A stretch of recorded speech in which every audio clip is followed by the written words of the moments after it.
Magandang gabi po sa inyong lahat. Narito ang ating weather update ngayong gabi ng March 24, 2025.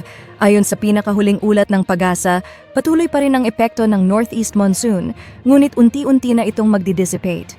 Sa ngayon, ang Intertropical Convergence Zone, ITCZ, ang nakakaapekto sa Mindanao na nagdadala ng maulap na kalangitan na may kasamang scattered rains and thunderstorms.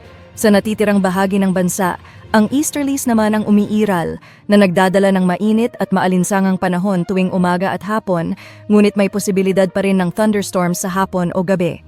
Sa ating mga kababayan, kaunting kaalaman sa ITCZ. Ang ITCZ ay tagpuan ng hangin mula sa Northern Hemisphere at Southern Hemisphere. Sa kanilang pagtatagpo, nagkakaroon ng tinatawag na updraft o pag-angat ng hangin mula sa lupa papunta sa himpapawid. Ang prosesong ito ay nagdudulot ng pagbuo ng mga convective clouds na nagdadala ng ulan at thunderstorms. At ang ating weather forecast para bukas? Inaasahan nating patuloy ang epekto ng easterlies habang unti-unting humihina ang northeast monsoon.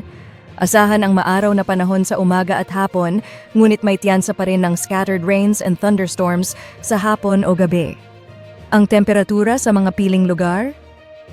Metro Manila, mula 23 hanggang 33 degrees Celsius sa Baguio City, mula 14 hanggang 24 degrees Celsius, Lawag, mula 22 hanggang 32 degrees Celsius, Tuguegarao, mula 22 hanggang 32 degrees Celsius at sa Legazpi, mula 25 hanggang 32 degrees Celsius.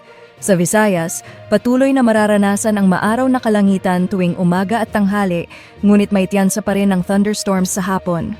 Sa Mindanao, particular sa Davao Region at Zamboanga Peninsula, asahan ang maulap na kalangitan na may kasamang scattered rains and thunderstorms dahil sa epekto ng ITCZ. At ang temperatura sa Puerto Princesa mula 26 hanggang 31 degrees Celsius, Iloilo, mula 23 hanggang 32 degrees Celsius, Tacloban, mula 25 hanggang 32 degrees Celsius, Cagayan de Oro, mula 25 hanggang 30 degrees Celsius, at sa Davao, mula 24 hanggang 31 degrees Celsius. At sa ating 3-day weather outlook?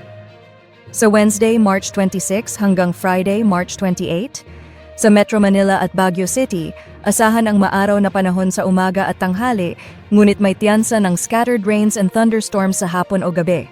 Sa Legazpi, simula Friday, magiging maulap ang kalangitan na may kasamang scattered rains and thunderstorms. Sa Metro Cebu at Iloilo City, mararanasan ang maalinsangang panahon sa umaga, ngunit may tiyansa pa rin ng pag-ulan at thunderstorms sa hapon at gabi. Sa Tacloban City, sa Thursday at Friday, asahan ang maulap na kalangitan na may scattered rains and thunderstorms. Sa Mindanao, particular sa Metro Davao at Cagayan de Oro, patuloy ang maaraw na kalangitan sa umaga, ngunit may tiyansa ng thunderstorms sa hapon. Sa Zamboanga, sa Wednesday, asahan ang maulap na kalangitan na may mga isolated rain showers and thunderstorms. At iyan ang ating weather report. Maraming salamat sa panunood. Huwag kalimutang mag-like, mag-share at mag-subscribe sa aming channel. Pindutin din ang notification bell para sa mga pinakabagong updates sa lagay ng panahon. Maraming salamat po sa inyong pagtangkilik.